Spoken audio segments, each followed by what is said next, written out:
Hello दोस्तों, Aaradhya academy के YouTube channel में आप सभी का स्वागत है। दोस्तों, राजस्थान राज्य कर्मचारी चयन बोर्ड द्वारा आयोजित पशु परिचर भर्ती परीक्षा 2024 के नवीनतम पाठ्यक्रम के अनुसार दोस्तों मॉडल पेपर की टेस्ट सीरीज शुरू की गई थी, जिसमें अपने 10 मॉडल पेपर है वो कंप्लीट हो चुके हैं। आज अपना इसमें 11 नंबर का मॉडल पेपर है।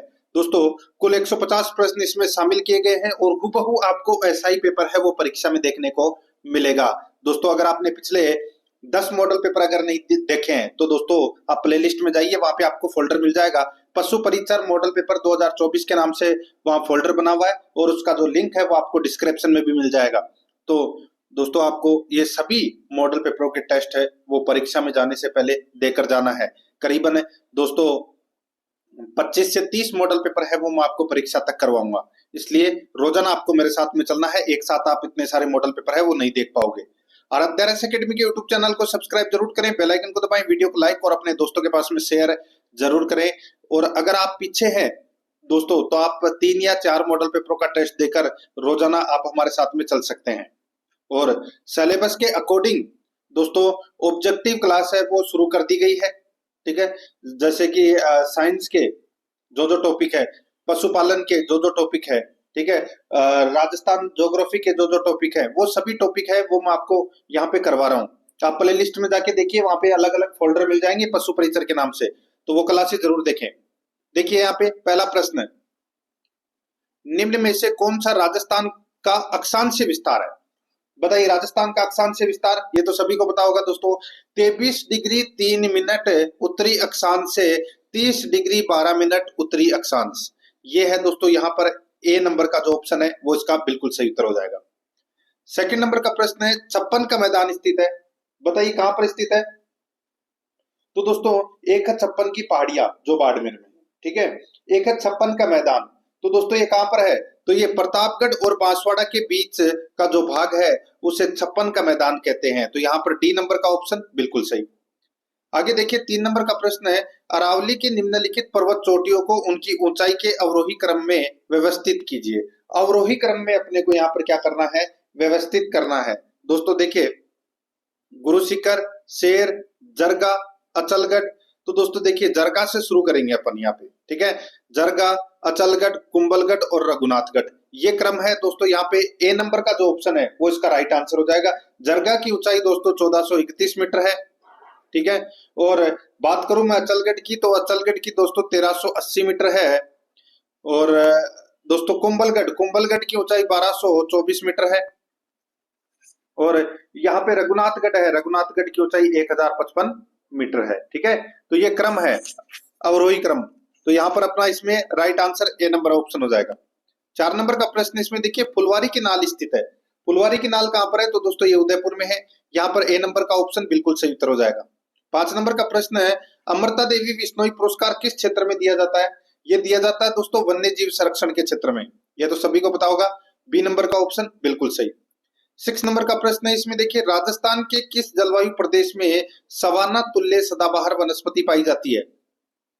सवाना तुल्य सदाबहार वनस्पति कौन से जलवायु प्रदेश में पाई जाती है? राइट आंसर हो जाएगा अति आर्द्र जलवायु प्रदेश में। यहाँ पर अपना सी नंबर का ऑप्शन राइट आंसर हो जाएगा। अति आर्द्र जलवायु प्रदेश में कौन कौन से जिले सम्मिलित है? तो दोस्तों हाड़ौती क्षेत्र, कोटाबारा, झालावाड़, इसके अलावा दोस्तों बांसवाड़ा, डूंगरपुर, सिरोही, उदयपुर, ये क्षेत्र है वो इसमें ये सवाना तुल्य सदाबहार वनस्पति है वो पाई जाती है। यहाँ पर सी नंबर ऑप्शन बिल्कुल सही। आगे देखिए, कोपेन के अनुसार राजस्थान का सबसे बड़ा जलवायु प्रदेश कौन सा है? तो सबसे बड़ा जलवायु प्रदेश तो दोस्तों आप सभी को पता है, इसमें क्या हो जाएगा? वो हो जाएगा BWHW। यहाँ पर सी नंबर का ऑप्शन राइट आंसर हो जाएगा, यानी कि उष्ण शुष्क प्रदेश, ठीक है। राइट आंसर हो जाएगा यहाँ पे सी नंबर का ऑप्शन बिल्कुल सही। आगे देखिए 8 नंबर का प्रश्न है, सांबर झील के आंतरिक प्रवाह क्षेत्र की नदी कौन सी है? दोस्तों वो है कौन सी नदी?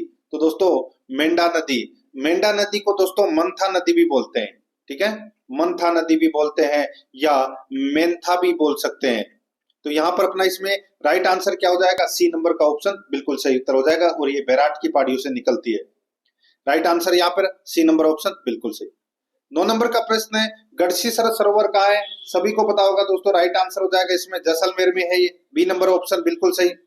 10 नंबर का प्रश्न इसमें देखिए, जिलों के निम्नलिखित समूहों में से किस समूह में इंदिरा गांधी नहर का पानी केवल पीने के उद्देश्य से ही उपयोग में लाया जाता है?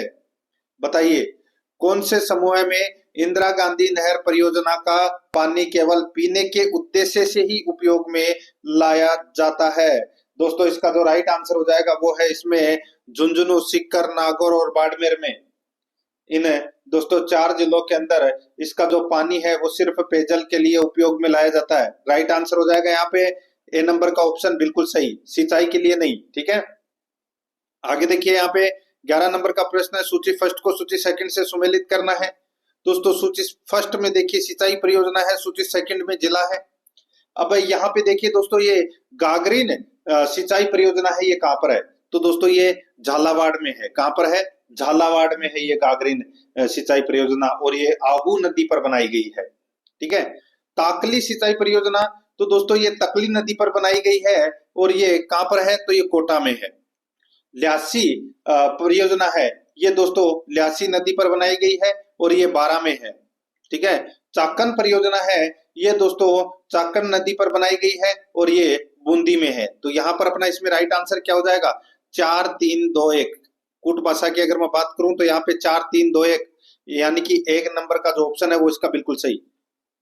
12 नंबर का प्रश्न है, जनगणना 2011 के अनुसार राजस्थान में जनसंख्या की दशकीय वृद्धि दर क्या रही? दशकीय वृद्धि दर की मैं यहाँ पे बात करूं तो दोस्तों वो रही 21.3%, 21.31%। तो यहाँ पर डी नंबर का ऑप्शन बिल्कुल सही उत्तर हो जाएगा। आगे देखिए, राजस्थान के विभिन्न जिलों में जनसंख्या वितरण के बढ़ते क्रम के संबंध में दिए गए सही विकल्प की अपने को यहाँ पर पहचान करनी है। दोस्तों देखिए, अपने को बताना है कि दोस्तों बढ़ते हुए क्रम में, ठीक है, तो बढ़ते हुए क्रम में तो यानी कि सबसे ज्यादा जो जनसंख्या है वो कहां पर है? जयपुर में। तो दोस्तों देखिए, जयपुर लास्ट के 3 ऑप्शन में है। ठीक है, अब दोस्तों यहाँ पे देखिए, इनमें से सबसे कम अजमेर, बीकानेर,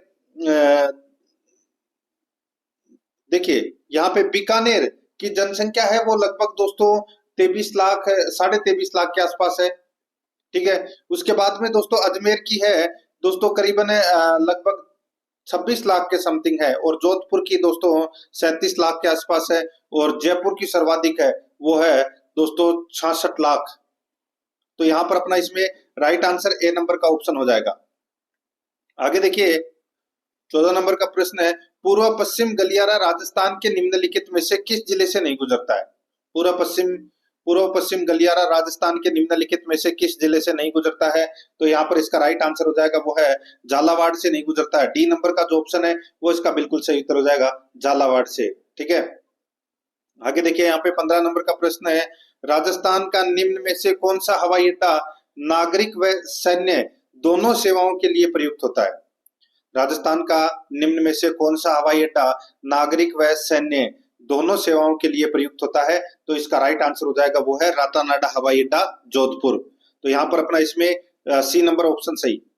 16 नंबर का प्रश्न है, राजस्थान के निम्नलिखित किस जिले को राजस्थान की खाद्य टोकरी के रूप में जाना जाता है? राजस्थान की खाद्य टोकरी किसे कहते हैं? तो दोस्तों श्री गंगानगर जिले को। राइट आंसर हो जाएगा यहाँ पे बी नंबर का ऑप्शन बिल्कुल सही। गेहूं का सर्वाधिक उत्पादन दोस्तों राजस्थान में गंगानगर जिले में होता है, इसलिए श्री गंगानगर जिले को दोस्तों खाद्य टोकरी के रूप में जाना जाता है। बी नंबर ऑप्शन बिल्कुल सही।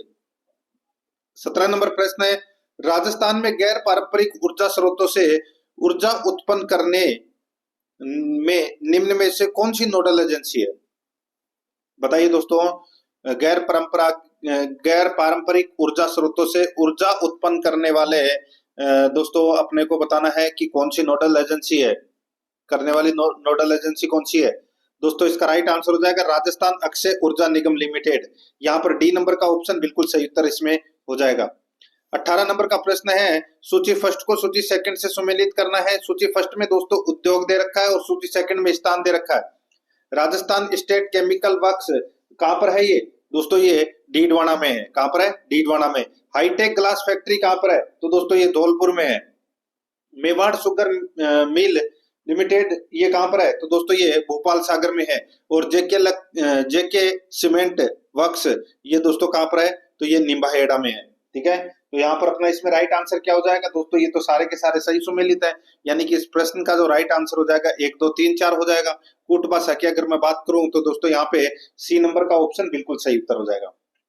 19 नंबर का प्रश्न इसमें देखिए, निम्नलिखित कथनों में से कौन सा या कौन से कथन है चीरवा शिलालेख के बारे में सही है। चीरवा शिलालेख के बारे में कौन सा इसमें सही है। और दोस्तों साथ ही मैं आपको यहाँ पे बता दूं कि कूट भाषा में आपको क्या करना है, उत्तर देना है। ठीक है, देखिए यह 1273 ईस्वी में संस्कृत भाषा में उत्कीर्ण है। यह 1273 ईस्वी में दोस्तों संस्कृत भाषा में उत्कीर्ण है, बिल्कुल सही है। रत्न परपसूरी इसके प्रशस्तिकार थे, तो दोस्तों बिल्कुल सही है। इसके शिल्पी देलहन थे, दोस्तों बिल्कुल सही है। यहाँ पे मैं बात कर रहा हूँ चीरवा शिलालेख की। ठीक है, अग्निकुंड से उत्पन्न राजपूतों का इसमें उल्लेख है, तो दोस्तों ये गलत हो जाएगा, ये दोस्तों इसमें गलत हो जाएगा इसके अंदर। तो यहाँ पर इस प्रश्न का जो राइट आंसर क्या हो जाएगा वो है दोस्तों 1 2 3 इसमें क्या है, सही है। कूट भाषा की अगर मैं बात करूं तो यहाँ पे बी नंबर का ऑप्शन बिल्कुल सही उत्तर हो जाएगा। आगे देखिए 20 नंबर का प्रश्न है, निम्नांकित में से राजस्थान में किस स्थान से सैंधवकालीन अवशेष प्राप्त हुए हैं। बताइए राजस्थान में किस स्थान से सैंधवकालीन अवशेष प्राप्त हुए हैं, तो इसका राइट आंसर हो जाएगा वो है दोस्तों कालीबंगा। तो यहाँ पर इसमें डी नंबर का जो ऑप्शन है वो इसका बिल्कुल सही उत्तर हो जाएगा, कालीबंगा से प्राप्त हुए हैं। आगे देखिए 21 नंबर का प्रश्न है, निम्नांकित में से कन्यावध के विरुद्ध कानून बनाने वाला पहला राज्य था। कन्यावध के विरुद्ध कानून बनाने वाला पहला राज्य था, तो वो कौन सा था, तो वो था दोस्तों कोटा। यहाँ पर डी नंबर का जो ऑप्शन है वो इसका बिल्कुल सही कोटा। ठीक है, नेक्स्ट आगे देखिए यहाँ पे 22 नंबर का प्रश्न है, इजलास खास का गठन किया गया था। बताइए इजलास खास का गठन किया था, किसने किया था, ये किया था दोस्तों महाराणा सज्जन सिंह ने, महाराणा सज्जन सिंह ने, सी नंबर ऑप्शन बिल्कुल सही। आगे देखिए 1857 के स्वतंत्रता संग्राम में कोटा महाराव की सहायता के लिए राज्य ने सैनिक सहायता भेजी थी। बताइए कोटा महाराव की सहायता के लिए 1857 की क्रांति के समय दोस्तों किसने सैनिक सहायता भेजी थी, राइट आंसर हो जाएगा दोस्तों वो है करौली, करौली ने भेजी थी दोस्तों। ठीक है, याद रखना, और करौली के महाराव थे दोस्तों मदन पाल सिंह। ठीक है, उन्होंने भेजी थी दोस्तों ये सहायता। तो यहाँ पर अपना इसमें राइट आंसर हो जाएगा डी नंबर ऑप्शन सही। 24 नंबर का प्रश्न है, ट्रेंच कमीशन संबंधित है। दोस्तों ट्रेंच कमीशन किससे संबंधित थे, तो ये बेंगू किसान आंदोलन से संबंधित थे दोस्तों, राइट आंसर हो जाएगा यहाँ पे दोस्तों बेंगू किसान आंदोलन, ए नंबर का ऑप्शन बिल्कुल सही उत्तर। आगे देखिए दोस्तों यहाँ पे 25 नंबर का प्रश्न है, कालीबाई राजस्थान के किस आंदोलन से संबंधित है। सही उत्तर हो जाएगा वो है दोस्तों रास्तापाल आंदोलन से, सी नंबर का ऑप्शन राइट आंसर हो जाएगा, रास्तापाल कांड से संबंधित। आगे देखिए भारत छोड़ो आंदोलन के संचालन हेतु आजाद मोर्चा का गठन कहाँ हुआ था। दोस्तों आजाद मोर्चे का गठन है वो दोस्तों जयपुर में हुआ था। कहाँ पर हुआ था, जयपुर में। और भारत छोड़ो आंदोलन में दोस्तों जयपुर प्रजामंडल ने भाग नहीं लिया था, इसी आजाद मोर्चे ने दोस्तों भाग लिया था भारत छोड़ो आंदोलन में। तो यहाँ पर डी नंबर का ऑप्शन बिल्कुल सही। आगे देखिए राजस्थान के रियासतों के एकीकरण के समय जोधपुर राज्य का महाराजा कौन था, यानी कि एकीकरण के समय, राजस्थान की रियासतों के एकीकरण के समय जोधपुर राज्य का महाराजा कौन था, तो इसका राइट आंसर हो जाएगा हनुमंत सिंह। यहाँ पर बी नंबर का ऑप्शन बिल्कुल सही, हनुमंत सिंह। 28 नंबर का प्रश्न इसमें देखिए, हटुंडी अजमेर में गांधी आश्रम की स्थापना किसके द्वारा की गई। हटुंडी अजमेर में गांधी आश्रम की स्थापना किसके द्वारा की गई, तो दोस्तों ये की गई हरिबाहु उपाध्याय के द्वारा, हरिबाहु उपाध्याय के द्वारा, बी नंबर का ऑप्शन बिल्कुल सही। 29 नंबर का प्रश्न इसमें देखिए, वागड़ी बोली राजस्थान के किस क्षेत्र में बोली जाती है। वागड़ी बोली राजस्थान के किस क्षेत्र में बोली जाती है, तो दोस्तों ये दक्षिणी पश्चिमी क्षेत्र में बोली जाती है ये वागड़ी बोली, यहाँ पर बी नंबर का ऑप्शन बिल्कुल सही। 30 नंबर का प्रश्न इसमें देखिए, सीताराम लालच का संबंध रहा है। सीताराम लालच का संबंध है वो किससे रहा है, तो दोस्तों राजस्थानी शब्दकोश से रहा है, यहाँ पर बी नंबर का ऑप्शन बिल्कुल सही, राजस्थानी शब्दकोश से रहा है सीताराम लालच का संबंध। ठीक है, जोधपुर निवासी थे दोस्तों ये। आगे देखिए यहाँ पे कथोड़ी जनजाति मुख्यतः किस जिले में पाई जाती है। दोस्तों कथोड़ी जनजाति ये मूल रूप से दोस्तों महाराष्ट्र की ये जनजाति है, और ये उदयपुर और दोस्तों इसके आसपास के क्षेत्रों में ये पाई जाती है। ठीक है, तो यहाँ पर अपना इसमें right answer C number option सही। नेक्स्ट आगे देखिए, आचार्य तुलसी ने अणुव्रत आंदोलन का सूत्रपात कब किया। आचार्य तुलसी ने अणुव्रत आंदोलन का सूत्रपात कब किया, सही उत्तर हो जाएगा वो है दोस्तों 1949 ईस्वी में, यहाँ पर बी नंबर का जो ऑप्शन है वो इसका बिल्कुल सही, 1949 में। आगे देखिए, सांप्रदायिक सौहार्द के प्रतीक काजी हमीदुद्दीन नागौरी किस सूफी सिलसिले के थे? सांप्रदायिक सौहार्द के प्रतीक काजी हमीदुद्दीन नागौरी किस सूफी सिलसिले के थे? इसका जो राइट आंसर हो जाएगा वो है सोहरावर्दी सिलसिले से संबंधित थे दोस्तों ये। यहाँ पर डी नंबर का ऑप्शन बिल्कुल सही। 34 नंबर का प्रश्न है, चंपाकली आभूषण शरीर के किस अंग पर पहना जाता है? ये आभूषण है, ये दोस्तों महिलाओं के गले का आभूषण है दोस्तों। राइट आंसर हो जाएगा गले मतलब गर्दन का आभूषण है। ए नंबर ऑप्शन बिल्कुल सही।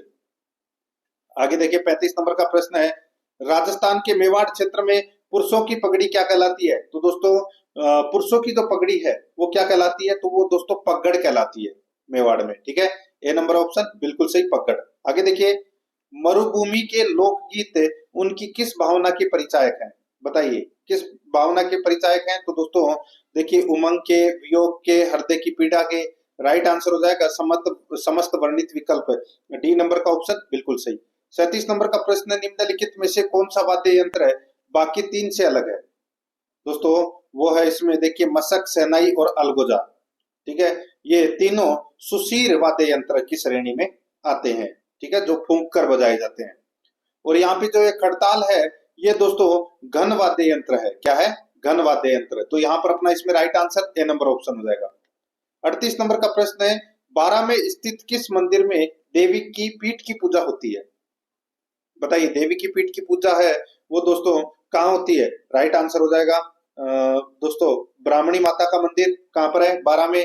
राइट आंसर हो जाएगा यहाँ पे ए नंबर का ऑप्शन बिल्कुल सही। वहां पर दोस्तों देवी की यानी कि ब्राह्मणी माता की पीठ की पूजा की जाती है। ए नंबर ऑप्शन सही। आगे देखिए, 39 नंबर का प्रश्न, चार हाथों वाला लोक देवता किसे कहा जाता है? दोस्तों ये कहा जाता है वीर कल्ला जी को। ए नंबर का ऑप्शन बिल्कुल सही, वीर कल्ला जी को। आगे देखिए, राजस्थान के कौन से क्षेत्र में चैत्र शुक्ल पंचमी को गुलाबी गणगौर मनाई जाती है? दोस्तों गुलाबी गणगौर मनाई जाती है तो दोस्तों चैत्र शुक्ल पंचमी को तो ये नाथ द्वारा में मनाई जाती है। ए नंबर का ऑप्शन बिल्कुल सही। 41 नंबर का प्रश्न, इसमें देखिए गोगा जी का मेला कहाँ आयोजित किया जाता है? गोगा जी का मेला दोस्तों ये आयोजित किया जाता है कहाँ पर? तो ये हनुमानगढ़ की नौहर तहसील के एक गांव में, हनुमानगढ़ की नौहर तहसील के एक गांव में दोस्तों ये गोगा जी का मेला है वो आयोजित किया जाता है। यहाँ पर डी नंबर का ऑप्शन बिल्कुल सही।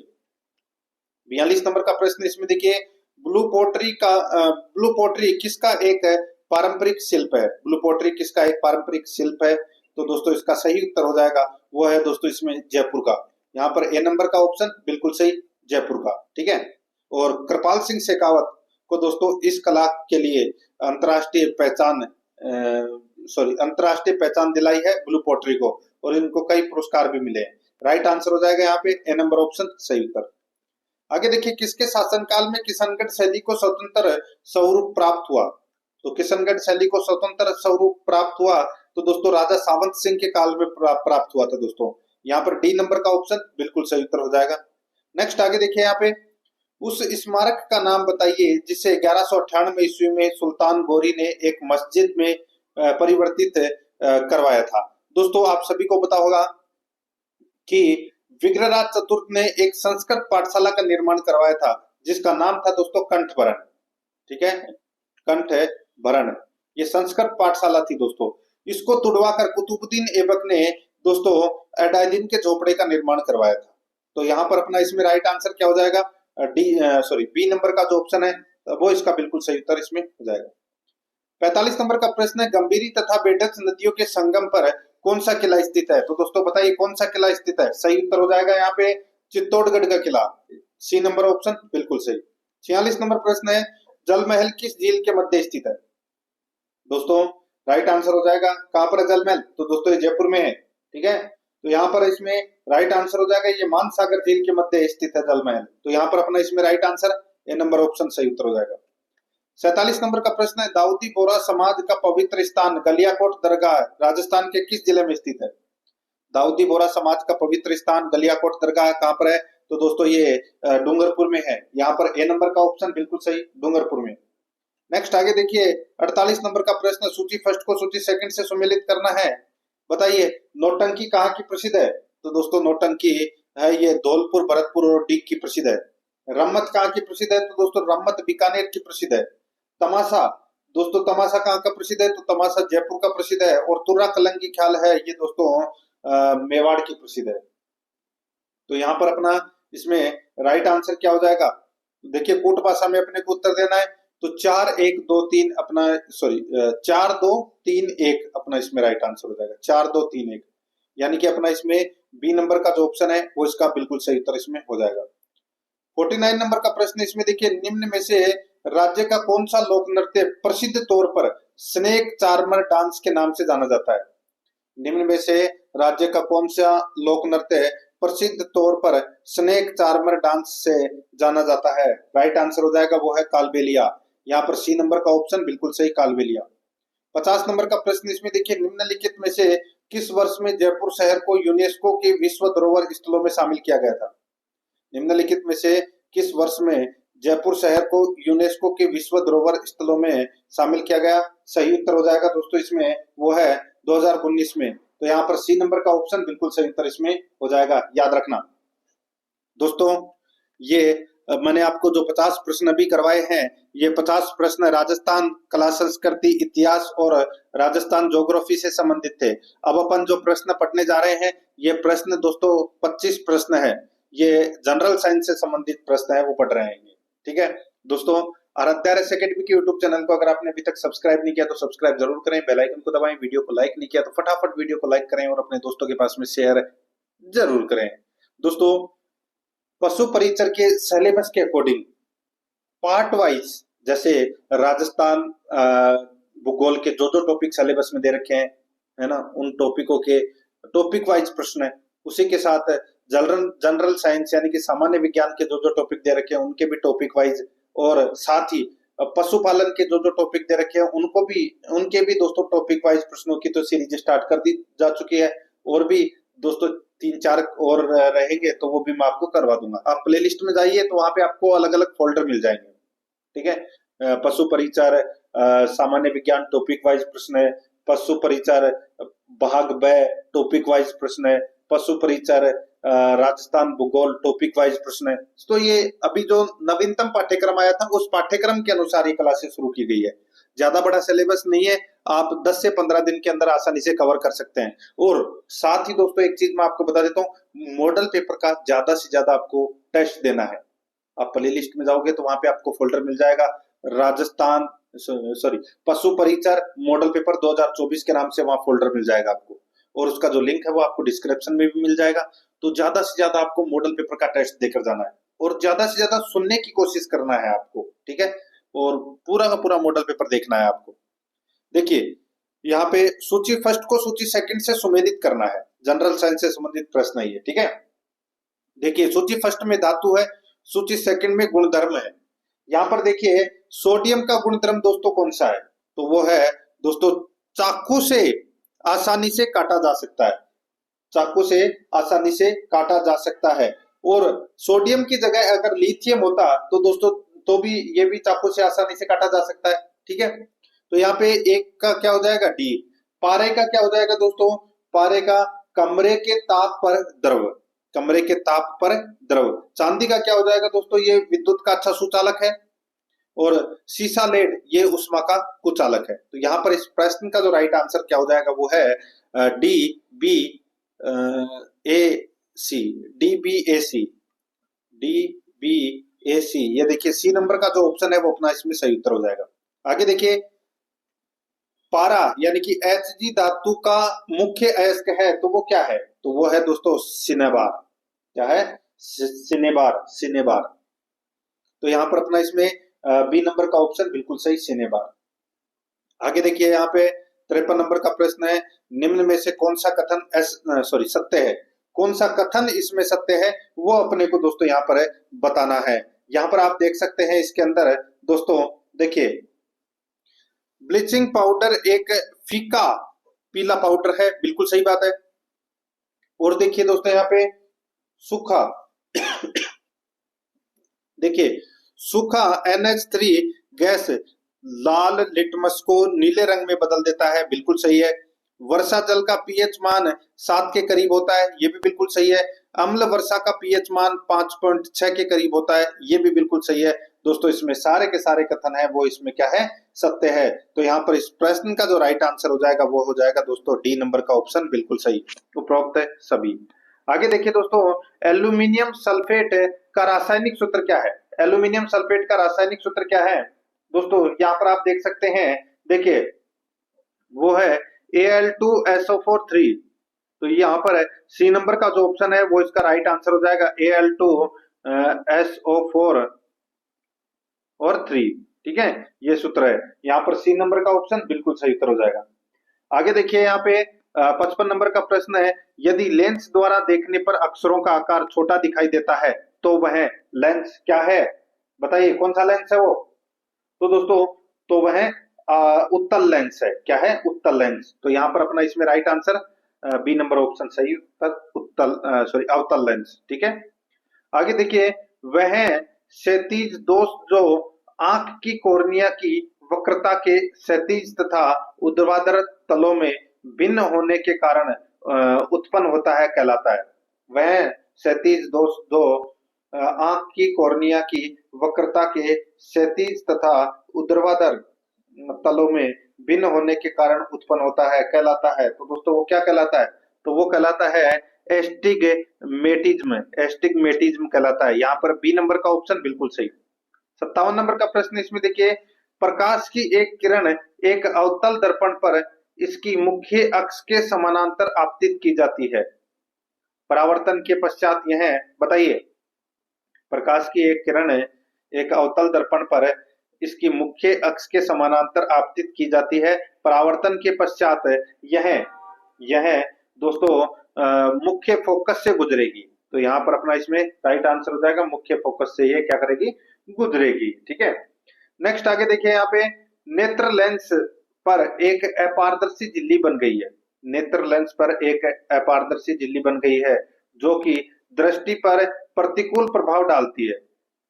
इस नेत्र दोष को कहते हैं, इस नेत्र दोष को क्या कहते हैं? तो दोस्तों इसको मोतियाबिंद कहते हैं। क्या कहते हैं? मोतियाबिंद। यहाँ पर सी नंबर का ऑप्शन राइट आंसर हो जाएगा, मोतियाबिंद। 59 नंबर का प्रश्न इसमें देखिए, मरीचिका एक उदाहरण है। मरीचिका एक उदाहरण है। तो दोस्तों ये उदाहरण है प्रकाश के अपवर्तन और पूर्ण आंतरिक परावर्तन का ये उदाहरण है मरीचिका। यहाँ पर अपना सी नंबर का ऑप्शन बिल्कुल सही उत्तर हो जाएगा। 60 नंबर का प्रश्न इसमें देखिए, मस्तिष्क उत्तरदायी है। मस्तिष्क उत्तरदायी है। तो दोस्तों ये सोचने के लिए, शरीर का संतुलन बनाने के लिए, हृदय स्पंदन के लिए, तो दोस्तों इन सभी के लिए ये मस्तिष्क है वो उत्तरदायी है। तो यहाँ पर इसका राइट आंसर हो जाएगा उपरोक्त सभी, डी नंबर ऑप्शन बिल्कुल सही। आगे देखिए, थायरोक्सिन के संश्लेषण के लिए आवश्यक है। थायरोक्सिन के संश्लेषण के लिए आवश्यक है। तो दोस्तों क्या आवश्यक है? तो दोस्तों आयोडीन आवश्यक है। तो यहाँ पर बी नंबर का ऑप्शन बिल्कुल सही, आयोडीन आवश्यक होता है।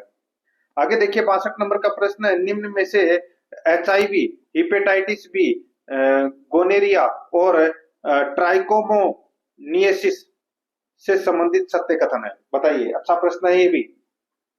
निम्न में से HIV, हेपेटाइटिस बी, गोनेरिया और ट्राइकोमोनियसिस से संबंधित सत्य कथन कौन सा है वो बताना है। दोस्तों यहाँ पर आप देख सकते हैं, इसके अंदर देखिए HIV, दोस्तों HIV एक पैथोजन है जबकि अन्य रोग है। HIV एक पैथोजन है जबकि अन्य रोग है। तो यहाँ पर अपना इसमें राइट आंसर क्या हो जाएगा? डी नंबर का ऑप्शन बिल्कुल सही उत्तर हो जाएगा इसमें। ठीक है, आगे देखिए, बेरी बेरी किस वजह से उत्पन्न होता है? दोस्तों बेरी बेरी किस वजह से उत्पन्न होता है बताइए? तो दोस्तों ये B1 की कमी से बेरी बेरी रोग होता है। ठीक है, इसका रासायनिक नाम है थाइमिन। तो यहाँ पर अपना इसमें राइट आंसर B1 की कमी से, बी नंबर का ऑप्शन बिल्कुल सही उत्तर हो जाएगा। आगे देखिए, DPT वैक्सीन में P किसे संदर्भित करता है? दोस्तों DPT का पूरा नाम है डिप्थीरिया पर्टुसिस टिटनेस। ठीक है, तो P का मतलब क्या हो जाएगा? पर्टुसिस। तो यहाँ पर अपना इसमें right answer B number option हो जाएगा। ठीक है, आगे देखिए यहाँ पे 65 नंबर का प्रश्न है, निम्नलिखित में से कौन सही सुमेलित नहीं है? कौन सही सुमेलित नहीं है वो अपने को यहाँ पर बताना है। देखिए यहाँ पे स्वप्रतिरक्षित रोग, संधिवात, संधिशोथ बिल्कुल सही है। आनुवांशिक रोग, क्षय रोग। दोस्तों आनुवांशिक रोग, क्षय रोग ये गलत हो जाएगा। यहाँ पर देखिए क्षय रोग जिसको अपन तपेदिक बोलते हैं, ठीक है, ये संक्रामक रोग की श्रेणी में आता है, आनुवांशिक रोग की श्रेणी में नहीं आता। पामा रोग की श्रेणी में दोस्तों चीचड़ी आती है और मानसिक रोग की श्रेणी में मनोविकलता आती है, बिल्कुल सही है। तो यहाँ पर अपना बी नंबर का ऑप्शन बिल्कुल सही उत्तर हो जाएगा। आगे देखिए, मानवों में एक युग्मनज जिसमें पिता से एक एक्स गुणसूत्र वंशानुगत होता है से विकसित होगा। मानवों में एक युग्मनज जिसमें पिता से एक एक्स गुणसूत्र वंशानुगत होता है से विकसित होगा, तो इसका राइट आंसर हो जाएगा वो है लड़की से विकसित होगा। यहाँ पर बी नंबर ऑप्शन बिल्कुल सही। 67 नंबर का प्रश्न, इसमें देखिए आरएनए अणु में थाइमिन के स्थान पर पाए जाने वाले नाइट्रोजिन्स कारक है। आरएनए अणु में थाइमिन के स्थान पर पाए जाने वाले नाइट्रोजिन्स कारक है, तो यहाँ पर इसका राइट आंसर हो जाएगा यूरेसिल। यहाँ पर ए नंबर का ऑप्शन बिल्कुल सही उत्तर हो जाएगा यूरेसिल। आगे देखिए, पोटेशियम परमैंगनेट का प्रयोग किया जा सकता है। पोटेशियम परमैंगनेट का प्रयोग किया जा सकता है, यानी कि KMnO4 का प्रयोग किया जाता है। तो दोस्तों ये रोगाणुनाशी के रूप में किया जाता है। यहाँ पर डी नंबर ऑप्शन बिल्कुल सही। आगे देखिए, सोडियम कार्बोनेट की हाइड्रोक्लोरिक अम्ल से अभिक्रिया में उत्पन्न गैस कौन सी होगी? सोडियम कार्बोनेट की हाइड्रोक्लोरिक अम्ल से अभिक्रिया में उत्पन्न गैस कौन सी होगी? तो दोस्तों वो होगी इसमें कार्बन डाइऑक्साइड। यहाँ पर डी नंबर का ऑप्शन बिल्कुल सही, कार्बन डाइऑक्साइड। ठीक है, नेक्स्ट आगे देखिए, यहाँ पे हाइड्रोफोबिया किसके द्वारा होता है? हाइड्रोफोबिया किसके द्वारा होता है? तो दोस्तों ये पानी के डर से ये हाइड्रोफोबिया होता है। तो यहाँ पर अपना इसमें राइट आंसर हो जाएगा, ये विषाणु के द्वारा फैलता है दोस्तों ये। ठीक है, सी नंबर का ऑप्शन बिल्कुल सही उत्तर इसमें हो जाएगा। आगे देखिए दोस्तों, यहाँ पे 71 नंबर का प्रश्न है, किसी कोशिका की कौन सी कोशिकांग को कोशिका के पावर हाउस के रूप में जाना जाता है? बताइए, कोशिका का पावर हाउस किसे कहते हैं? सभी को पता होगा, माइटोकॉन्ड्रिया को। यहाँ पर अपना इसमें बी नंबर का ऑप्शन बिल्कुल सही। 72 नंबर का प्रश्न, नेफ्रॉन संबंध है। नेफ्रॉन का संबंध दोस्तों उत्सर्जन तंत्र से है। यहाँ पर डी नंबर ऑप्शन सही। आगे देखिए, खाद्य कंटेनरों में पुनःचक्रित कागज के उपयोग पर प्रतिबंध क्यों लगाया जाता है? क्यों लगाया जाता है बताइए? खाद्य कंटेनरों में पुनर्चक्रित कागज के उपयोग पर क्यों प्रतिबंध लगाया जाता है? तो दोस्तों क्योंकि दोस्तों इससे क्या होता है कि इससे प्रदूषण पैदा होता है दोस्तों। यहाँ पर बी नंबर का ऑप्शन बिल्कुल सही उत्तर इसमें हो जाएगा, ये आपको इसमें याद रखना है। ठीक है, आगे देखिए, यहाँ पे उत्क्रमणीय अभिक्रिया हेतु सही कथन है। उत्क्रमणीय अभिक्रिया हेतु दोस्तों सही कथन है वो कौन सा है? तो वो है, उत्प्रेरक अग्र व पश्च दोनों अभिक्रियाओं को समान रूप से प्रभावित करता है। यहाँ पर बी नंबर का ऑप्शन बिल्कुल सही उत्तर हो जाएगा। आगे देखिए दोस्तों, यहाँ पे Pb plus CuCl2 PbCl2 plus Cu दी गई अभिक्रिया का प्रकार है। दोस्तों यहाँ पर ये अभिक्रिया दे रखी है, ये कौन सी अभिक्रिया है? तो ये दोस्तों विस्थापन अभिक्रिया है इसमें। ठीक है, क्या है? विस्थापन अभिक्रिया। तो यहाँ पर अपना इसमें राइट आंसर क्या हो जाएगा? ए नंबर का ऑप्शन बिल्कुल सही उत्तर इसमें हो जाएगा। दोस्तों इसमें जिंक तथा लेड और कॉपर की अपेक्षा अधिक क्रियाशील तत्व है, जो कॉपर को उसके यौगिक को विस्थापित कर देते हैं। तो यहाँ पर ये विस्थापन अभिक्रिया का उदाहरण है। राइट आंसर हो जाएगा यहाँ पे ए नंबर ऑप्शन सही। अब दोस्तों कुछ करंट अफेयर के प्रश्न पढ़ लेते हैं अपन। देखिए, ऑस्कर 2025 में भारत की ऑफिशियल एंट्री के तौर पर कौन सी फिल्म है वो चुनी गई है? दोस्तों वो फिल्म है लापता लेडीज। यहाँ पर ए नंबर का ऑप्शन बिल्कुल सही, लापता लेडीज। नेक्स्ट 77 नंबर प्रश्न है, श्री अन्नपूर्णा रसोई योजना के अंतर्गत प्रति प्लेट में दोपहर का भोजन उपलब्ध करवाया जाता है। कितने रुपए में दोस्तों प्रति प्लेट भोजन उपलब्ध करवाया जाता है? तो दोस्तों राइट आंसर हो जाएगा यहाँ पे वो है 7 रुपए में, सॉरी 8 रुपए में। ठीक है, 8 रुपए में। तो यहाँ पर अपना इसमें राइट आंसर हो जाएगा वो है 8 रुपए थाली। शुद्ध और पौष्टिक भोजन है वो दोस्तों इसमें उपलब्ध करवाया जाता है, और उस थाली के अंदर जो भोजन की मात्रा है वो दोस्तों 600 ग्राम है। ठीक है, ये आपको इसमें याद रखना है। और इसके अंदर दोस्तों इस थाली की वैसे तो कीमत 30 रुपए आएगी, जिसमें 22 रुपए सरकार द्वारा अनुदान है वो दिया जाता है, ठीक है, और 8 रुपए आपको देने पड़ेंगे। तो यहाँ पर इसका राइट आंसर हो जाएगा सी नंबर का ऑप्शन सही उत्तर। आगे देखिए, उत्तर प्रदेश के मुख्यमंत्री योगी आदित्यनाथ ने राज्य में कितने फुटबॉल स्टेडियम बनाने की घोषणा की है? तो दोस्तों राइट आंसर हो जाएगा वो है 18 फुटबॉल स्टेडियम बनाने की घोषणा की है। राइट आंसर इसमें सी नंबर ऑप्शन सही। आगे देखिए, भारत ने हाल ही में किस देश के साथ सेमी कंडक्टर क्षेत्र के लिए साझेदारी की है? भारत ने हाल ही में किस देश के साथ सेमी कंडक्टर क्षेत्र के लिए साझेदारी की है? इसका सही उत्तर हो जाएगा वो है दोस्तों सिंगापुर के साथ। यहाँ पर सी नंबर का ऑप्शन बिल्कुल सही, सिंगापुर के साथ, ठीक है। नेक्स्ट आगे देखिए, यहाँ पे किस देश ने T20 क्रिकेट इतिहास में पावर प्ले का सबसे बड़ा टोटल बनाया है? तो पावर प्ले का सबसे बड़ा टोटल है वो दोस्तों ऑस्ट्रेलिया ने बनाया है। यहाँ पर सी नंबर का ऑप्शन राइट आंसर हो जाएगा इसमें, ये आपको इसमें याद रखना है दोस्तों। यानी कि ऑस्ट्रेलिया ने पहले 6 ओवर का पावर प्ले होता है, ठीक है, 20 ओवर के ओवरों के अंदर, यानी कि T20 के अंदर 6 ओवर का पावर प्ले होता है, जिसमें 113 रन बनाए थे ऑस्ट्रेलिया ने। तो यहाँ पर अपना इसमें right answer C number option सही। आगे देखिए, भारतीय नौसेना किस देश के साथ वरुण अभ्यास का आयोजन कर रहा है? सही उत्तर हो जाएगा वो है दोस्तों फ्रांस के साथ में, सी नंबर ऑप्शन सही उत्तर। आगे देखिए, भारत ने हाल ही में किस देश में 2 नए वाणिज्यिक दूतावास खोलने की घोषणा की है? भारत ने हाल ही में किस देश में 2 नए वाणिज्यिक दूतावास खोलने की घोषणा की है? तो वो की है दोस्तों यूएसए में। यहाँ पर डी नंबर का ऑप्शन बिल्कुल सही, यूएसए में। आगे देखिए, किसे हाल ही में एनसीआरबी का नया निर्देशक नियुक्त किया गया है? बताइए, किसे हाल ही में एनसीआरबी का नया निर्देशक नियुक्त किया गया है? सही उत्तर हो जाएगा वो है आलोक रंजन को। यहाँ पर बी नंबर ऑप्शन बिल्कुल सही, आलोक रंजन। 84 नंबर का प्रश्न है, साल 2025 में आईफा अवार्ड्स का आयोजन कहाँ किया जाएगा? तो दोस्तों यह आयोजन किया जाएगा जयपुर में। यहाँ पर सी नंबर का ऑप्शन बिल्कुल सही, जयपुर में। 85 नंबर का प्रश्न इसमें देखिए, हाल ही में अरुण गोयल को किस देश में भारत के अगले राजदूत के रूप में नियुक्त किया गया है? तो दोस्तों भारत का अगला राजदूत दोस्तों अरुण गोयल को बनाया गया है कहां पर? तो दोस्तों क्रोएशिया का, ठीक है। तो यहाँ पर क्रोएशिया इसका राइट आंसर हो जाएगा, डी नंबर ऑप्शन बिल्कुल सही। अब दोस्तों कुछ प्रश्न अपन मैथ से संबंधित पढ़ लेते हैं। यहाँ पर देखिए, दो संख्याओं का अनुपात 9:5 है। यदि बड़ी संख्या में 8 जोड़ा जाता है और छोटी संख्या में से 4 घटाया जाता है, तो बड़ी संख्या छोटी संख्या से दुगनी हो जाती है।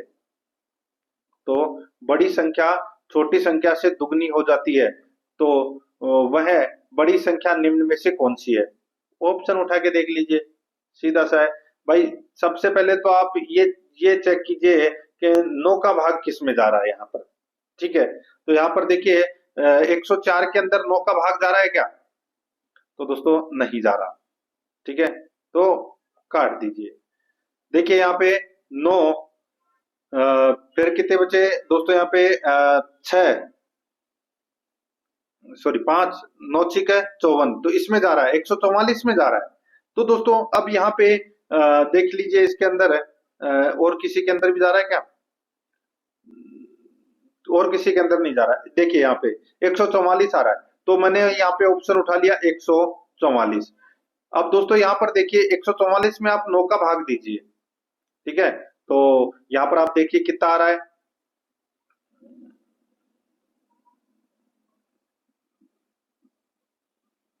देखिए 16, ठीक है, 16 आ रहा है ना।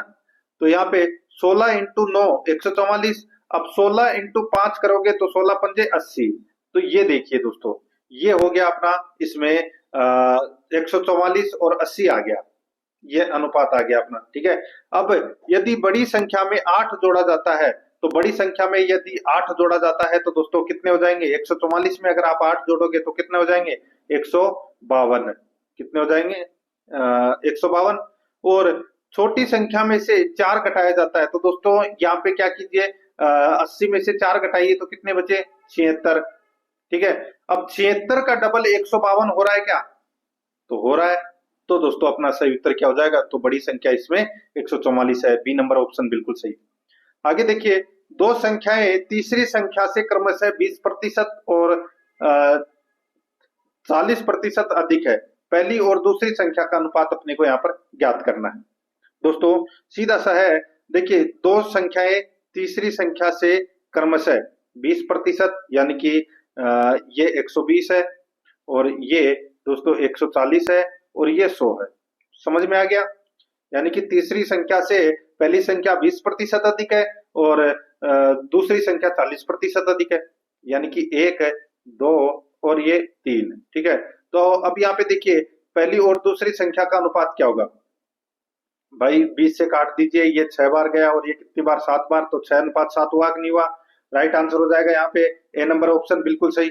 आगे देखिए, फरमान को किसी परीक्षा में उत्तीर्ण होने के लिए 60% अंक प्राप्त करना आवश्यक है।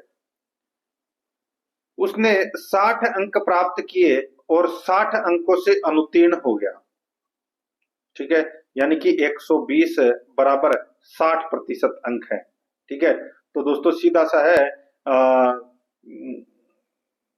पेपर कितने का है? तो यहाँ पे यही पूछा है ना, परीक्षा का पूर्णांक क्या है?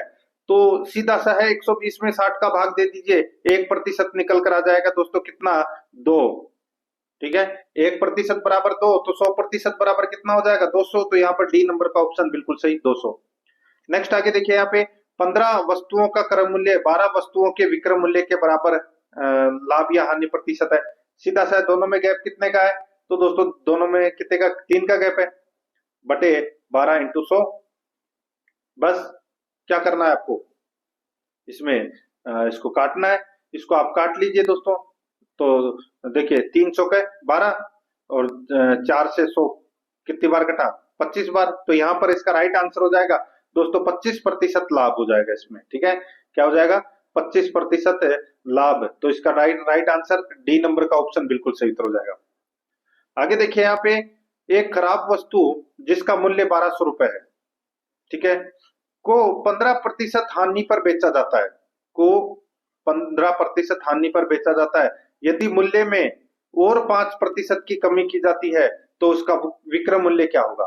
दोस्तों सीधा सा है, 1200 की कोई वस्तु है, ठीक है, इसमें सबसे पहले तो 15% की हानि पर इसको बेचा गया, तो यहाँ पे 85 बटे 100 इंटू, अब इसमें और भी 5% की कमी हुई है, तो दोस्तों यहाँ पे 95 बटे 100। बस क्या करना है? काटना है इसको आपस में।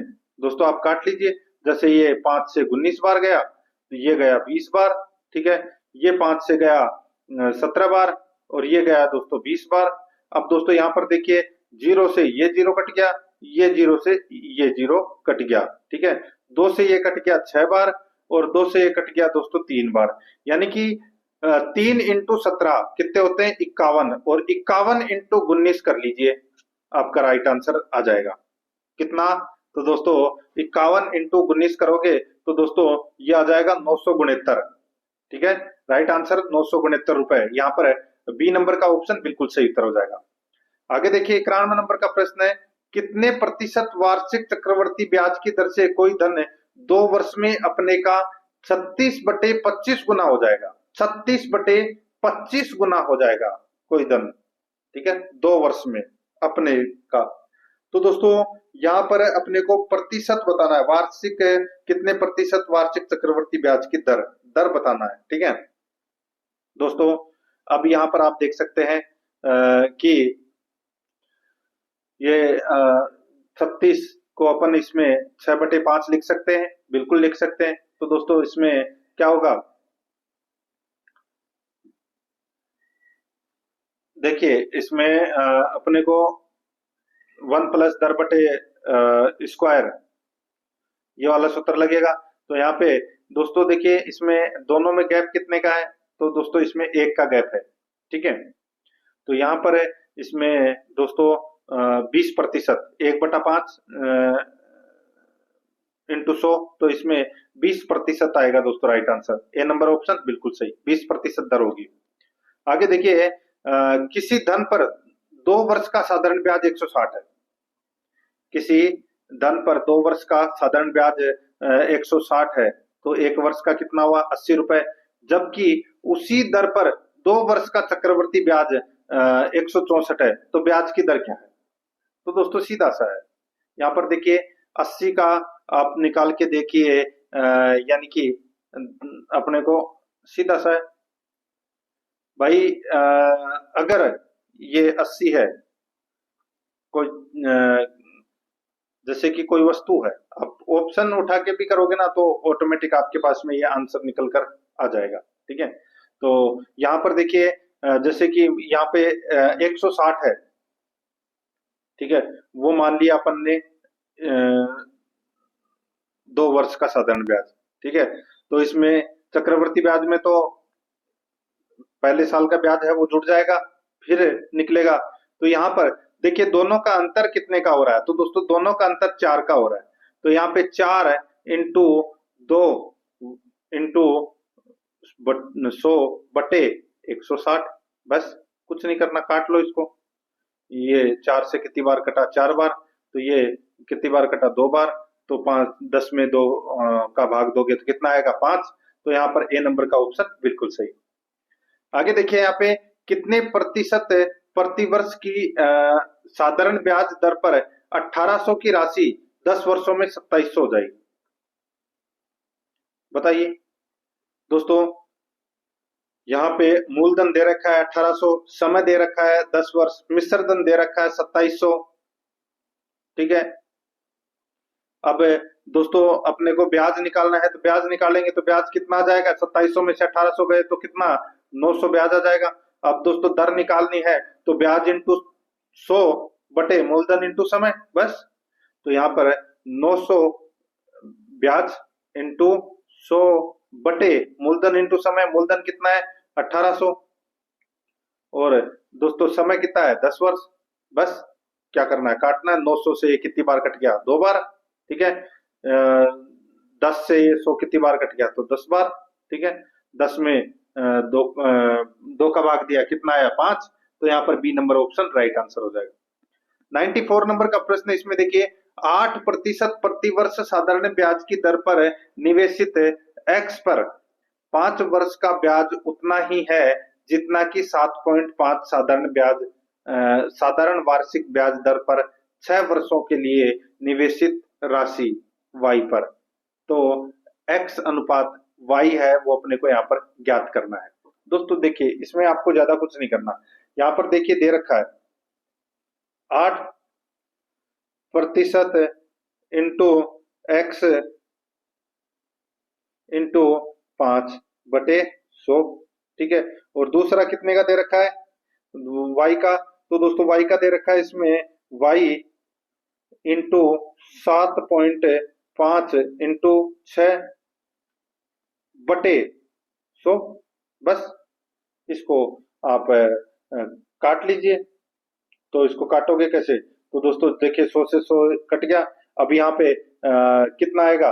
तो दोस्तों 7.5 इंटू 6 बटे 8.5। तो दोस्तों इसका अनुपात आपके पास में निकल कर आ जाएगा ऐसे ही, आप इसको काटोगे तो दोस्तों 9:8 इसका राइट आंसर हो जाएगा। ए नंबर ऑप्शन बिल्कुल सही।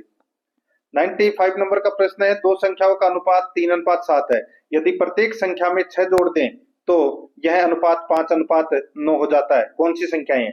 ऑप्शन उठा के कर लीजिए, ज्यादा कुछ खास करने की जरूरत है नहीं। दोस्तों इसका जो राइट आंसर हो जाएगा वो है इसमें 9 और 21। 9 और 21। अब दोस्तों यहाँ पर देखिए 3 और 7 का भाग इसमें जा रहा है कि नहीं जा रहा? बिल्कुल जा रहा है। अब दोस्तों यहाँ पे प्रत्येक संख्या में आप 6 जोड़ दीजिए, तो दोस्तों 9 और 9 में अगर आप 6 जोड़ते हैं तो कितना हो जाएगा दोस्तों? 15, और 21 में आप 6 जोड़ोगे तो कितना हो जाएगा? 27। अब आप इसको काट लीजिए, तो दोस्तों तीनों पंजू 15 और 3 में 27। ठीक है, तो यहाँ पर 5:9 आ रहा है कि नहीं आ रहा? बिल्कुल आ रहा है। तो यहाँ पर ए नंबर ऑप्शन बिल्कुल सही। आगे देखिए 3 संख्याओं के वर्गों का योग 532 है। ठीक है, 3 संख्याओं के वर्गों का योग 532 है। पहली का दूसरी से, उसी तरह दूसरी का तीसरी से अनुपात 3:2 है। दूसरी संख्या क्या होगी वो अपने को यहाँ पर बताना है। दोस्तों यहाँ पर देखिए सीधा सा A अनुपात B अनुपात C। ठीक है, अब यहाँ पे देखिए 3:2 इसका दे रखा है, ठीक है। और बी और सी का भी दोस्तों यहाँ पे 3:2 दे रखा है, ठीक है। अब अनुपात अपने को निकालना है तीनों का। तो देखिए 3 × 3 कितना हो जाएगा 9, और 2 तिया 6, और 2 चौके सॉरी 2 × 2 4। तो यहाँ पे 9:6:4 हो जाएगा, ठीक है। अब 9 का स्क्वायर और 6 का स्क्वायर और 4 का स्क्वायर, इनको आपस में प्लस कर लीजिए। 81 + 36 + 16 कितने होते हैं? 133, ठीक है। तो दोस्तों यहाँ पे वर्गों का योग दोस्तों 532 दे रखा है। तीन संख्याओं के वर्गों का योग 532 है। तो यहाँ पर इसका राइट आंसर क्या हो जाएगा? देखिए दूसरी संख्या निकालनी है, तो √532 बटे 133 इंटू 6 कर लीजिए, ठीक है। तो यहाँ पर क्या होगा दोस्तों? √4 × 6, यानी कि इसमें 12 सही उत्तर आएगा दोस्तों, ठीक है। बी नंबर का ऑप्शन बिल्कुल सही, दूसरी इसमें 12 संख्या आएगी। आगे देखिए 5 संख्याओं का औसत 120 है। अब 120 × 5 कर लीजिए सबसे पहले, तो कितना हो जाएगा? 600, ठीक है। यदि एक संख्या को अलग किया जाए तो शेष 4 संख्याओं का औसत है 130 है। तो 130 × 4 कर लीजिए, कितना हो जाएगा? 13 चौक 52, यानी कि 520 अलग की गई संख्या है। तो दोस्तों सीधा सा है भाई, 600 में से 520 गए तो कितने बचे? 80। तो यहाँ पर डी नंबर ऑप्शन सही उत्तर हो जाएगा।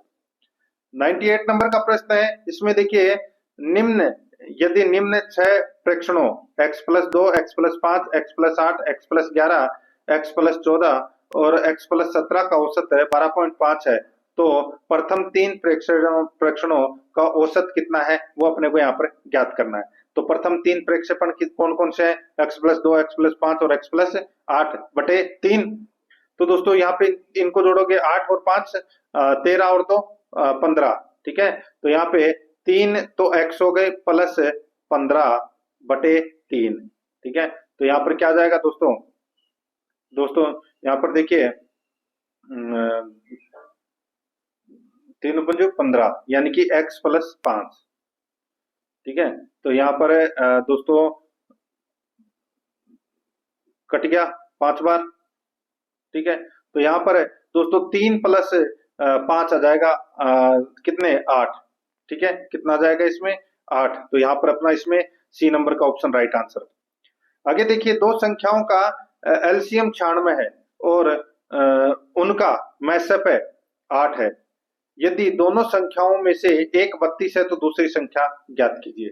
एक 32 है तो दूसरी संख्या क्या होगी दोस्तों? इसका तो राइट आंसर हो जाएगा, देखिए सीधा सा है, 32 इंटू दूसरी संख्या, 32 इंटू दूसरी संख्या बराबर है 96 × 8। तो सीधा सा है, 96 × 8 बटे 32 कर दीजिए, दूसरी संख्या निकल कर आ जाएगी, ठीक है। तो यहाँ पर अपना इसमें राइट आंसर क्या हो जाएगा? 24। तो इसका right answer C number option सही। 100 नंबर का प्रश्न है, दो संख्याओं का अनुपात 7:5 है, उनका मैसअप है 3 है, तो उनका एलसीएम ज्ञात कीजिए। दोस्तों यहाँ पर देखिए दो संख्याओं का अनुपात दे रखा है 7:5, मैसअप दे रखा है 3, तो एलसीएम ज्ञात करना है। तो दोस्तों 7 × 5 × 3 × 3 बटे 3। तो दोस्तों बस यहाँ पे 3 से 3 कट गया, 7 × 5 = 35, 35 × 3 करोगे तो कितना आ जाएगा? 105। तो यहाँ पर ए नंबर का ऑप्शन राइट आंसर, ठीक है। अब दोस्तों पशुपालन से संबंधित प्रश्न है वो अपन यहाँ पे पढ़ रहे हैं। देखिए 101 नंबर का प्रश्न है, पशु के सीने के चारों तरफ का घेरा कहलाता है, तो वो क्या कहलाता है? वो कहलाता है दोस्तों वर्त घेरा, ठीक है, वर्त घेरा कहलाता है। तो यहाँ पर अपना इसमें right answer A number option. आगे देखिए चूजों को अंडे से निकलने के बाद निश्चित ताप पर रखना कहलाता है, तो वो क्या कहलाता है? वो कहलाता है दोस्तों ब्रूडिंग, ब्रूडिंग कहलाता है। ए नंबर ऑप्शन बिल्कुल सही, ब्रूडिंग। नेक्स्ट आगे देखिए 103 नंबर का प्रश्न है, निम्नलिखित में से कौन सा कथन सही नहीं है? बताइए कौन सा कथन इसमें सही नहीं है? तो यहाँ पर देखिए क्रिस्टलीकरण एक रासायनिक परिवर्तन है, यहाँ पर डी नंबर का ऑप्शन बिल्कुल सही, क्रिस्टलीकरण एक रासायनिक परिवर्तन है। 104 नंबर का प्रश्न है, दुग्ध वसा का निर्दिष्ट भार या विशिष्ट गुरुत्व कितना होता है? तो दोस्तों ये होता है 1.03, 1.03, ठीक है, राइट आंसर हो जाएगा यहाँ पे सी नंबर का जो ऑप्शन है वो इसका बिल्कुल सही उत्तर इसमें हो जाएगा। ठीक है, ये 1.028 से 1.035 तक होता है। ठीक है, तो यहाँ पर इसका right answer C number option हो जाएगा। आगे देखिए, पशुओं में होने वाली बीमारियों के वर्गीकरण का आधार है, तो वो आधार है दोस्तों रोग कारक, पीड़ित अंग, रोग विभाजन, तो इसका राइट आंसर हो जाएगा उपरोक्त सभी डी नंबर ऑप्शन सही। आगे देखिए, वीर्य को कितने तापक्रम पर संग्रहित करते हैं, तो दोस्तों वो है 5 डिग्री सेल्सियस से -69 डिग्री सेल्सियस पर। राइट आंसर हो जाएगा यहाँ पे ए नंबर ऑप्शन बिल्कुल सही। आगे देखिए 107 नंबर का प्रश्न, लंबी पूंछ, लटकता हुआ गलकंबल एवं छोटे व मोटे सींग किस गाय की विशेषता है, तो दोस्तों ये कौन से गाय की विशेषता है, तो ये राठी गाय की विशेषता है। यहाँ पर ए नंबर ऑप्शन बिल्कुल सही, राठी गाय की विशेषता है। आगे देखिए, गठीला शरीर, छोटे व मोटे सींग, चौकन्ने खड़े हुए कान किस नस्ल की विशेषता है, तो दोस्तों ये विशेषता है मालवी की। यहाँ पर बी नंबर का ऑप्शन बिल्कुल सही, मालवी की विशेषता है। 109 नंबर का प्रश्न, इसमें देखिए अयन से प्राप्त दूध के किस भाग में जीवाणुओं की संख्या सबसे अधिक होती है, तो दोस्तों जीवाणुओं की संख्या सबसे अधिक है अग्रिम दूध में होती है। दोस्तों राइट आंसर हो जाएगा यहाँ पे ए नंबर ऑप्शन बिल्कुल सही, अग्रिम दूध में जीवाणुओं की संख्या सबसे अधिक होती है, ए नंबर ऑप्शन सही। आगे देखिए, गर्भाशय में जीवाणु के संक्रमण नष्ट करने हेतु आंतरिक जननांगों की धुलाई करना कहलाता है। गर्भाशय में जीवाणु के संक्रमण नष्ट करने हेतु आंतरिक जननांगों की धुलाई करना क्या कहलाता है, तो दोस्तों वो कहलाता है इसमें गर्भाशय डुस, क्या कहलाता है, गर्भाशय डुस कहलाता है दोस्तों। ठीक है, राइट आंसर हो जाएगा यहाँ पे ए नंबर ऑप्शन सही। आगे देखिए, वे पोल्ट्री पक्षी जो विशेष रूप से मांस के लिए पाले जाते हैं उन्हें क्या कहा जाता है, उन्हें कहा जाता है दोस्तों बॉयलर। यहाँ पर डी नंबर ऑप्शन सही, बॉयलर। आगे देखिए, मुर्गी पालन के लिए उपयुक्त प्रकार की आवास व्यवस्था है, मुर्गी पालन के लिए उपयुक्त प्रकार की आवास व्यवस्था है, इसका राइट आंसर हो जाएगा वो है अर्ध सघन पोल्ट्री हाउस, फ्री रेंज या व्यापक poultry house system, folding unit poultry house system, तो इसका राइट आंसर हो जाएगा उपरोक्त सभी डी नंबर ऑप्शन बिल्कुल सही। आगे देखिए, पशुओं के ऊपर नीचे के दोनों जबड़ों में दोनों दाईं और बाईं और अग्रचर्वण दांतों से पहले एवं कर्तन दांतों के बाद वाले दांत को कहा जाता है, तो क्या कहा जाता है, उसको कहा जाता है दोस्तों कैनन टीथ। क्या कहा जाता है, कैनन टीथ कहा जाता है। तो यहाँ पर अपना इसमें राइट आंसर यानी कि कील दांत बोल सकते हैं आप इसको, यहाँ पर अपना इसमें बी नंबर का ऑप्शन बिल्कुल सही। ठीक है, आगे देखिए दोस्तों, यहाँ पे 114 नंबर का प्रश्न है, दूध का क्वथनांक बिंदु होता है, दूध का क्वथनांक बिंदु कितना होता है, तो दोस्तों 100.5 डिग्री सेल्सियस होता है, 100.5 डिग्री सेल्सियस। ठीक है, तो यहाँ पर अपना इसमें राइट आंसर क्या हो जाएगा दोस्तों, सी नंबर का ऑप्शन राइट आंसर हो जाएगा। ठीक है, सी नंबर ऑप्शन बिल्कुल सही, यहाँ पे 100.5 कर लेना। आगे देखिए, यहाँ पे कुक्कुट में पाए जाने वाला विषाणु जनित रोग है, कुक्कुट में पाए जाने वाला विषाणु जनित रोग कौन सा है, तो वो है दोस्तों रानीखेत। यहाँ पर बी नंबर ऑप्शन बिल्कुल सही। आगे देखिए, दूध की गुणवत्ता का निर्णय करने में किसका अनुमान लगाने के लिए लैक्टोमीटर का प्रयोग किया जाता है, तो दोस्तों लैक्टोमीटर का प्रयोग है वो अपेक्षित घनत्व के लिए किया जाता है। राइट आंसर इसमें डी नंबर का ऑप्शन बिल्कुल सही। नेक्स्ट आगे देखिए, यहाँ पे 117 नंबर का प्रश्न है, दुग्धशाला में बर्तनों की सफाई करते हैं, दुग्धशाला में बर्तनों की सफाई करते हैं तो दोस्तों गर्म जल से, यहाँ पर बी नंबर ऑप्शन बिल्कुल सही। 118 नंबर प्रश्न है, पशुओं के कृत्रिम गर्भाधान में प्रयुक्त शुक्राणुओं को किस में संग्रहित किया जाता है, तो किस में संग्रहित किया जाता है, तो तरल नाइट्रोजन में संग्रहित किया जाता है, यहाँ पर ए नंबर ऑप्शन बिल्कुल सही। आगे देखिए, सींग रहित बकरी की नस्ल है, सींग रहित बकरी की नस्ल है तो वो है दोस्तों टोटनबर्ग, टोटनबर्ग, इसका right answer B number option हो जाएगा। आगे देखिए 120 नंबर का प्रश्न है, ओडिशा में निम्नलिखित में से कौन सा राष्ट्रीय उद्यान सफेद बाघ का प्राकृतिक आवास है, ओडिशा में निम्नलिखित में से कौन सा राष्ट्रीय उद्यान है सफेद बाघ का प्राकृतिक आवास है, इसका राइट आंसर हो जाएगा वो है नंदनकानन राष्ट्रीय उद्यान। यहाँ पर ए नंबर का ऑप्शन बिल्कुल सही उत्तर हो जाएगा। 121 नंबर का प्रश्न है, निम्नलिखित को सुमेलित करें, सूची फर्स्ट में उत्पाद है और सूची सेकंड में प्रोटीन है। यहाँ पर देखिए दूध में कौन सा प्रोटीन पाया जाता है? तो दोस्तों दूध में केसिन प्रोटीन पाया जाता है। अंडे में दोस्तों एल्ब्यूमिन प्रोटीन पाया जाता है। और मांस में दोस्तों मांस के अंदर मायोसिन प्रोटीन पाया जाता है। और ऊन के अंदर केराटिन प्रोटीन पाया जाता है। यहाँ पर अपना इसमें राइट आंसर क्या हो जाएगा? 3-4-2-1। 3-4-2-1 अपना इसमें राइट आंसर हो जाएगा। सी नंबर का ऑप्शन बिल्कुल सही। 122 नंबर का प्रश्न है, इसमें देखिए आधारभूत पशुपालन सांख्यिकी 2022 के अनुसार कर्नाटक में अंडा उत्पादन का प्रतिशत है। अकेले कर्नाटक में अंडा उत्पादन का जो प्रतिशत है वो है दोस्तों 6.38%। ठीक है, बी नंबर ऑप्शन बिल्कुल सही। सबसे ज्यादा अंडा का जो उत्पादन है वो आंध्र प्रदेश में होता है। ठीक है, 20.41%। फिर उसके बाद में तमिलनाडु, फिर तेलंगाना, फिर पश्चिम बंगाल, फिर कर्नाटक का नंबर आता है। यहाँ पर बी नंबर ऑप्शन सही। आगे देखिए पश्मीना का संबंध है। पश्मीना का संबंध दोस्तों अंगोरा से है। ठीक है, ये दोस्तों क्या होता है? तो ये दोस्तों छेगू नस्ल, बकरियों में दोस्तों एक नस्ल होती है छेगू नस्ल। छेगू नस्ल के प्राप्त बालों को दोस्तों यानी कि धागों, जिसको मोहेयर बोलते हैं। ठीक है, और अंगोरा से प्राप्त होने वाले बालों को दोस्तों पश्मीना कहा जाता है। तो इससे क्या होता है? शॉल, स्वेटर और ऊनी वस्त्र बनाए जाते हैं। यहाँ पर अपना इसमें right answer A number option सही। आगे देखिए यहाँ पे, देखिए यहाँ पे मोहेयर। ठीक है, ये मोहेयर धागा बोलते हैं, मोहेयर से नहीं, अंगोरा से। ठीक है, और छेगू नस्ल से। आगे देखिए जो 124 नंबर का प्रश्न, निम्न में से सुमेलित नहीं है। तो दोस्तों एक तरफ पशु है, दूसरी तरफ नाड़ी गति प्रति मिनट है। दोस्तों यहाँ पर देखिए भैंस की जो नाड़ी गति प्रति मिनट है वो है दोस्तों 40 से 45। ठीक है, बिल्कुल सही है। भेड़ की दोस्तों यहाँ पे 40 से 50 दे रखी है, गलत हो जाएगा। भेड़ की नाड़ी गति प्रति मिनट है वो है दोस्तों 70 से 80। ठीक है, और ऊंट की है 28 से 32, सुअर की है 60 से 80। तो यहाँ पर बी नंबर का ऑप्शन बिल्कुल सही उत्तर हो जाएगा। 125 नंबर का प्रश्न सर्रा बीमारी का कारण है। सर्रा बीमारी किसमें होती है? दोस्तों ये पशु में होती है। और इसके अंदर क्या होता है? इसमें रुक रुक कर तेज बुखार आता है। राइट आंसर हो जाएगा वो है इसमें प्रोटोजोआ, इसके बीमारी का कारण है। सी नंबर ऑप्शन सही उत्तर। नेक्स्ट आगे देखिए लंपी रोग से संबंधित सत्य कथन है। दोस्तों इसमें देखिए ये प्रश्न पहले भी मैं आपको बता चुका हूँ। एलएसडी मवेशियों के एलएसडी मवेशियों के pox virus lumpy skin disease virus के संक्रमण के कारण होता है।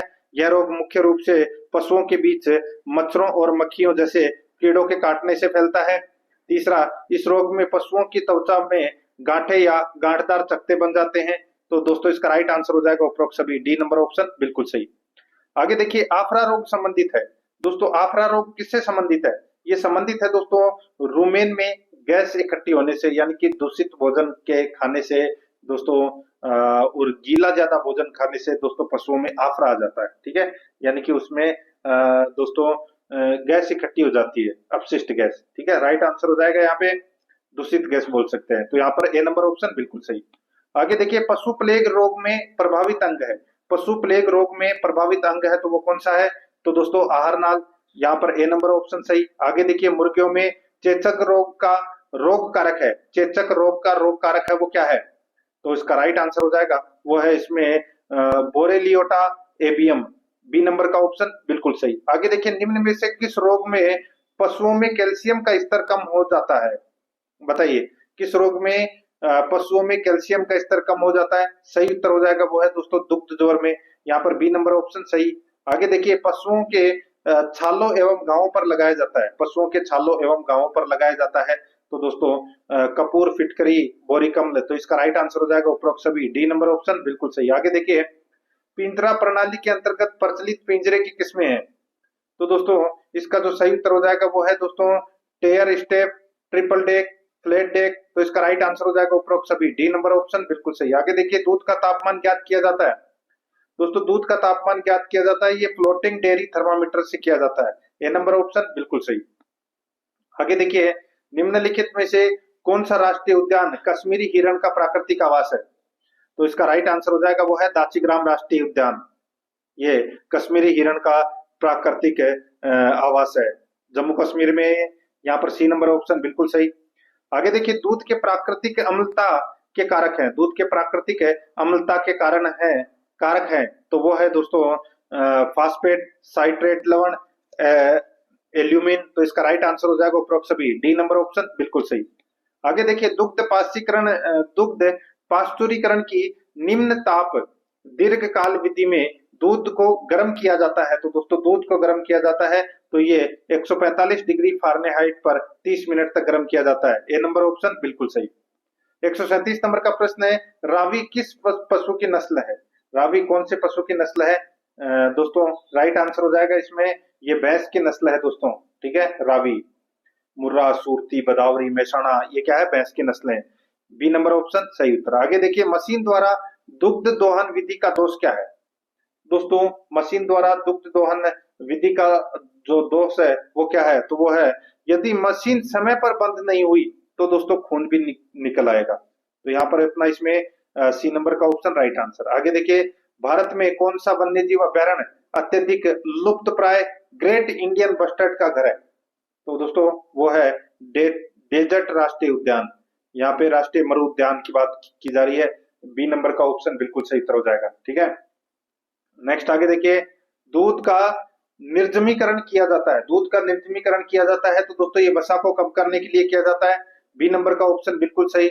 आगे देखिए, मुर्गी फार्म पर उपयोग किए जाने वाले उपकरण हैं, तो दोस्तों वो उपकरण है ब्रूडर, फीड होपर, लेइंग नेस्ट। तो दोस्तों ये क्या है? मुर्गी फार्म पर उपयोग किए जाने वाले उपकरण है, डी नंबर का ऑप्शन बिल्कुल सही, उपरोक्त सभी। आगे देखिए, निम्न में से गलत सुमेलित है, तो दोस्तों गलत सुमेलित कौन सा है? यहाँ पे देखिए, ब्राउन स्विस, ये स्विट्जरलैंड हो जाएगा इसमें, ठीक है। जर्सी, ठीक है, ब्राउन स्विस ये दोस्तों स्विट्जरलैंड हो जाएगा इसमें। और आयरशायर ये स्कॉटलैंड की है, दोस्तों बिल्कुल सही है। और यहाँ पर देखिए, होलिस्टीन जो गाय है वो दोस्तों डेनमार्क की नहीं है, ठीक है, यानी कि मूल स्थान है वो इसका दोस्तों माना जाता है होलैंड, ठीक है, होलैंड माना जाता है यहाँ पे, डेनमार्क इसमें गलत दे रखा है। डेनमार्क की तो दोस्तों रेंडेन नस्ल की गाय है, ठीक है। और शॉर्ट हॉर्न ये इंग्लैंड की है, बिल्कुल सही है। तो यहाँ पर अपना इसमें सी नंबर का ऑप्शन बिल्कुल सही। आगे देखिए, जब दो प्रजातियों को अंतर्वर्ती क्रम में संकरण किया जाता है तो कहलाता है, तो वो क्या कहलाता है? वो कहलाता है criss crossing, C number option बिल्कुल सही, क्रिस क्रॉसिंग। आगे देखिए, निम्नलिखित में से किसका संश्लेषण यकृत द्वारा किया जाता है? तो राइट आंसर हो जाएगा वो है विटामिन के, विटामिन के, ठीक है। तो यहाँ पर डी नंबर ऑप्शन बिल्कुल सही। 145 नंबर का प्रश्न, निम्न में से किस प्रकार की दांत को कपोल दांत के नाम से जाना जाता है? तो दोस्तों कपोल दांत के नाम से अग्रचर्वण दांत को जाना जाता है, यहाँ पर बी नंबर ऑप्शन बिल्कुल सही।